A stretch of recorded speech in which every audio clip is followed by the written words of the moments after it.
मंगलवार के दिन शिवलिंग पर चढ़ा दे। जो मांगोगे पूरा होगा।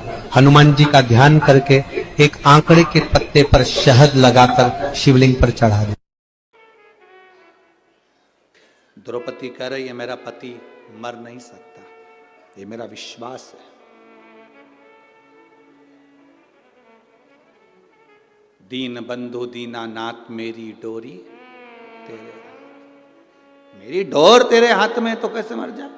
भगवान ने कहा द्रौपदी एक काम कर, जल्दी से तैयार हो जा, जल्दी तैयार हो, दासी के कपड़े पहन, नौकरानी के, दासी के कपड़े।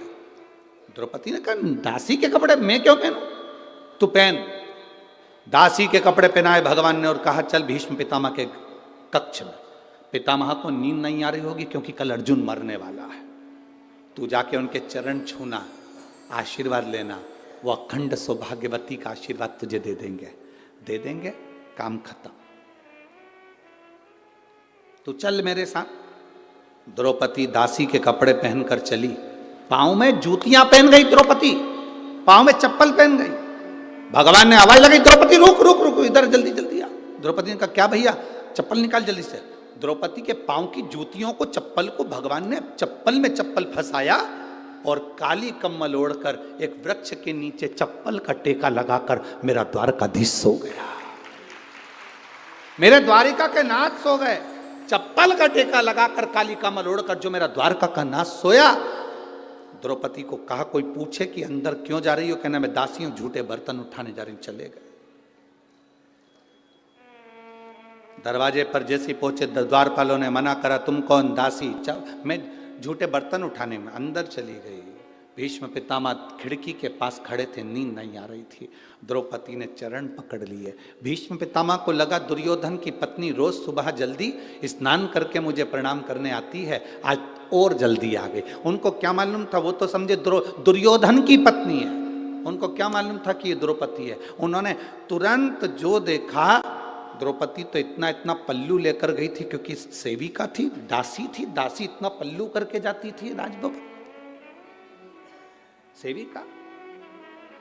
पल्लू का फायदा कितना है। माताएं 2 बार पल्लू करती है, एक बार शादी कर कर आती है तब इतना पल्लू रखती है क्योंकि मुंह दिखाई होती है तो सोने की रकम मिलती है। और दूसरी बार माताएं इतना पल्लू जब रखती है जब घर में कोई बुढ़ा बुढ़ी मरता है, कोई बुजुर्ग जब मरता है तब इतना पल्लू रखती है क्योंकि आंख में आंसू तो एक भी नहीं आता, बस अंदर डिजाइन में चिल्लाती रहती है। अब बोले तो बोले क्या। पहले था पल्लू का नियम इतना, धीरे धीरे यहां आया, फिर यहां,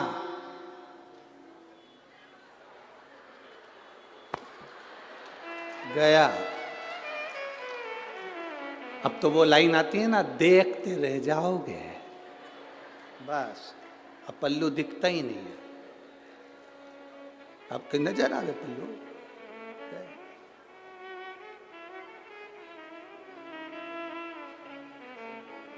पहले के समय में होता था। नानी बाई का मायरा सुना है आप लोगों ने? जम के तो बोलो जरा। नानी बाई के मायरे में नरसिंह मेहता की दादी मर गई थी और नरसिंह मेहता की बड़ी भाभी इतनी चिढ़ती थी अपनी दादी सास से और नरसिंह मेहता से कि उनको धक्के मारकर बाहर निकालने को तैयार हो। तो नरसिंह मेहता की पत्नी और नरसिंह मेहता की भाभी दोनों रो रही थी। पहले नरसिंह मेहता की भाभी रोई दादी सास से गले लगकर, इतना पल्लू कर कर। तो नरसिंह मेहता की पत्नी को लगा कि मेरी जीजी आज तक सास के सामने पल्लू यहाँ रखी, सास मरी तो पल्लू यहाँ रखी और इतनी चिपक चिपक के रो रही है, पहली बार इतना रो रही है सास के लिए। हमेशा गाली देती थी डुकरिया मर जाए तो अच्छा, और आज गले लग लग के रो रही है। देवरानी को समझ में नहीं आया कि जेठानी इतना क्यों रो रही है। थोड़ी देर बाद जेठानी रोते रोते उठ गई और उठते से देवरानी से बोली अब तू रो ले, और जेठानी चली गई अंदर। जब देवरानी रोने बैठी तब समझ में आया कि जेठानी इतनी चिपक के क्यों रो रही थी। सास के कान में यहाँ पे सोने की मुर्कियां थी, उसको दांत से कतर रही थी और दांत से कतर के उसको मुंह में भर लिया और मटके में ले जाके डालकर कहा जल्दी ले जाओ जल्दी। अब कह रही है ले जाओ। वावारी दुनिया मतलब की दुनिया में किसी का कौन किसका, कौन किसका। अरे आप सबको ददरुआ धाम वाले महाराज जी को धन्यवाद देना चाहिए जो हर साल कुछ ना कुछ अच्छा आयोजन कराकर आपका जीवन का कल्याण कर दे प्रति वर्ष। और हमें तो सुनने को मिला 27 साल से लगातार चल रहा है। ये प्रभु कृपा नहीं तो और क्या है, ये दया नहीं तो और क्या है।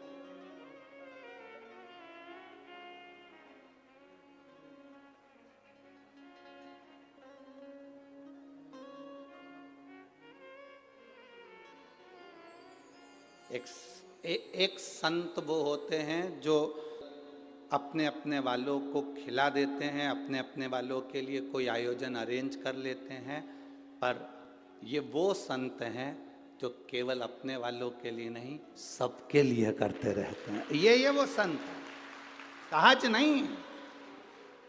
संत का जो स्वभाव होता है वो यही होना चाहिए। निर्मल मन सो मोहि, निर्मल।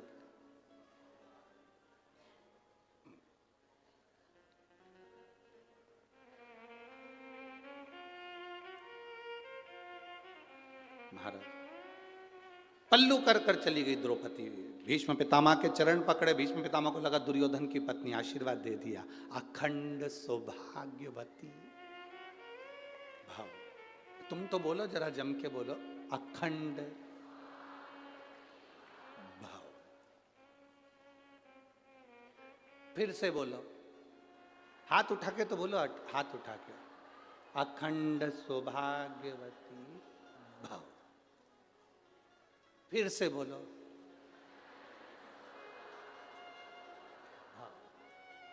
फिर हाथ उठा के बोलो जरा अच्छे से, पूरा पूरा बोलो। अखंड सौभाग्यवती भाव। फिर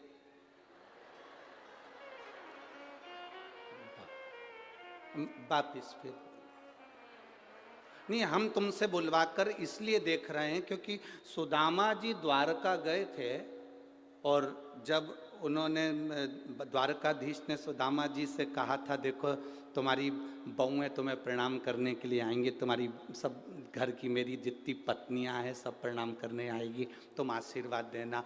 सुदामा जी के पास में द्वारकाधीश बैठ गए थे और सब रानियों से कह दिया था, मेरा दोस्त आया है, उम्र में बड़ा है, सब प्रणाम करना। एक एक रानी आना लाइन से, आशीर्वाद लेके जाना। सब लाइन आती रही। इसलिए हम प्रैक्टिकल कर रहे हैं कि उन्होंने 16,108 बार कैसे दिया होगा। अभी कितनी बार दिया तुमने? 4 बार। चालू हो जाओ 16,108। चालू चालू करो, हाथ उठाकर। अखंड सौभाग्य। 5 6, हाथ पूरा उठाओ। 7 8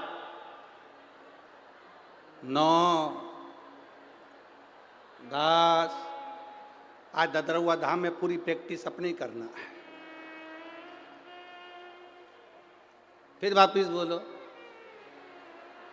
11।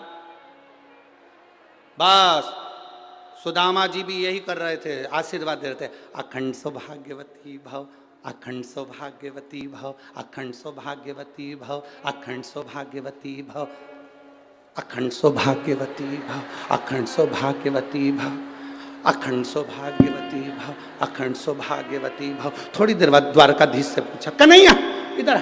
कन्हैया बोला, क्या तेरी है? हाँ अपनी है, चलने दे। अखंड सौभाग्यवती भव, अखंड सौभाग्यवती भव। 60-70 निकल गए। कन्हैया ये भी तेरी है? हाँ अपनी है। सौभाग्यवती भव। अखंड गायब हो गया। सौभाग्यवती भव, सौभाग्यवती भव, सौभाग्यवती भव, सौभाग्य। कन्हैया 200 और निकल गई। ये भी तेरी है? हाँ चलने दे। भव भव भव भव। कन्हैया ये भी तेरी है? हाँ कितनी है? 16,108। कन्हैया सुदामा जी बोले मुझे मेरे घर छोड़िया, मेरी पत्नी को अखंड सौभाग्यवती का आशीर्वाद की जरूरत पड़ जाएगी, छोड़िया मुझे, मैं नहीं दे सकता। कन्हैया बोले अभी तो तेरी बहुएं आई हैं, इसके बाद इनके बच्चे आएंगे। तो कन्हैया ने जैसे ही कहा तो सुदामा जी ने पूछा कितने बच्चे हैं? भगवान कृष्ण बोले शंकर जी की कृपा से एक एक रानी से 11-11, 10 छोरा 1 छोरी, 1,77,186।